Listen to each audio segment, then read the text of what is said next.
What if Inosuke was the hero of the story of the Demon Slayer? Would the story of Demon Slayer progress differently with a different main protagonist? Or will Inosuke steal Nezuko away from Tanjiro and Zenitsu? The answers to your questions are explained in this video with the help of not one, not two, but three interesting theories. But before we start with theory number one, it's important to consider Inosuke's past life to fully understand him as the main character. Sadly, Inosuke's past life isn't as much explained in the anime, but thankfully, we got some fragments of his life unveiled through narratives. And guess what? We've filled the dots and made his original origin story for all of you. When he was just a newborn baby, his village was attacked by a rudless demon. And we're not talking about any ordinary demon here, we're talking about Upper Moon 2 Dama. Dama killed his mother and other relatives in front of baby Inosuke's eyes. However, the spirit of the mother can't even be matched with the most powerful creature. Inosuke's mother made desperate attempts to save him, and when she was on the verge of death, she threw him into a flowing river.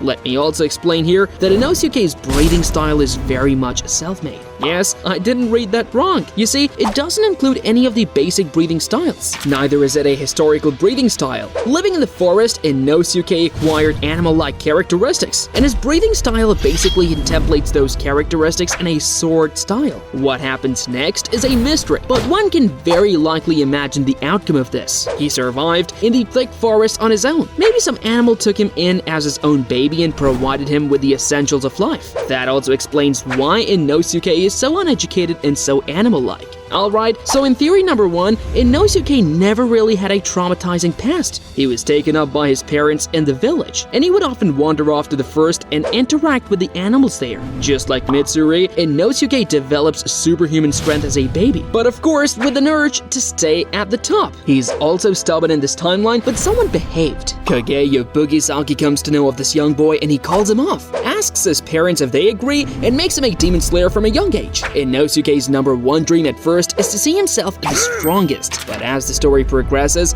it gets darker and darker. On a shadowy night, Inosuke's hometown was invaded by demons, and all of his relatives, friends, and family were brutally killed. From here, Inosuke starts to get upset. He's too depressed, but also resolute to end the demons once and for all. For this sole cause, he continues his training under the watch of the Hashiras. Soon enough, he becomes a Hashira, the most silent one. He puts forward his main objective to get rid of the demons ASAP. All the Demon Slayer Corps agree to his proposal and start hunting the demons down one by one. Soon enough, the final showdown takes place. Inosuke forces Muzan to stand in a bowing position. He then asks him the reason for his onslaught, and when he doesn't get a response, he kills the demon. Sadly, we don't get to see Tanjiro and Zenitsu as developing characters here because in this timeline, Inosuke is the main character. That was only one among three theories. Theory number two is where it starts to get interesting. You see, here, Inosuke's family was killed, murdered just like the original timeline. But unlike the original timeline, Inosuke lost his memories in the fog. Yes, he becomes like Muichiro, relying on his strong physical strengths. He finds his way into the Demon Slayer's corpse, where Kageyo Bugisaki promises him that his memories will be recovered. With this hope, he continues to strive, move on with life, and fight for the protection of the poor people. He also becomes an Hashira at a young age. Facing off against an Upper Moon in the entertainment district, Tanjiro listens to him and shares his sympathies with him. That's when Inosuke recovers his memories and also gets a Demon Slayer mark.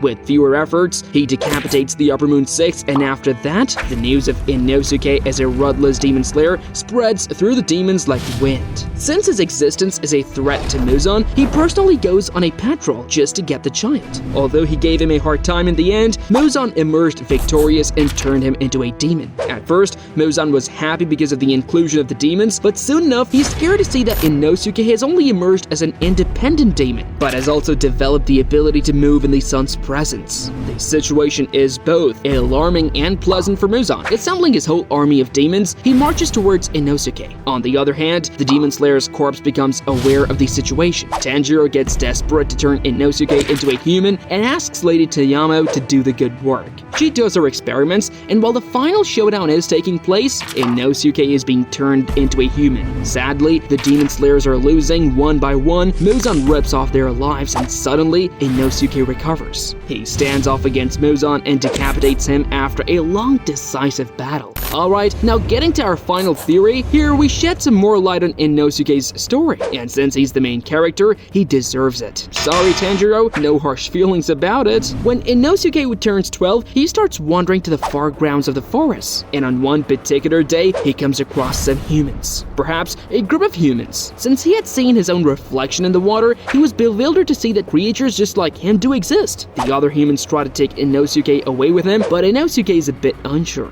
In desperate attempts, he screams like a wild boar, roars like a lion, and punches the people like a fierce gorilla, taking them down and escaping. The men barely escape with their lives. The rumor of a demon in the forest spreads fast, and a Hashira, probably Tenjin, comes to inspect the place. Hearing Inosuke's unique voice, he traces him down and after a long decisive battle, takes him down and away with him. For a couple of months, he trains Inosuke to be like a normal human being, behave like one, and when he has finally learned the basics, Tenjin teaches him the basics of sword style. In the original timeline, Inosuke never learned them, but since he learns these unique styles now, he's in far greater shape as a demon slayer than in the original timeline. And soon enough, Inosuke is ready for the final selection. He also faces off against Tanjiro and Zenitsu, but he is in an above league than both of them. Either way, the story continues and Inosuke joins Tanjiro and Zenitsu. Big difference between their power levels is obvious. Since he's the main character, he leans to behave himself unlike the original timeline. The Inosuke of this timeline often gets hurt on some occasions and cries like Tanjiro. And since he's a human, he gets a crush on Nezuko and kills Zenitsu because he's a competitor.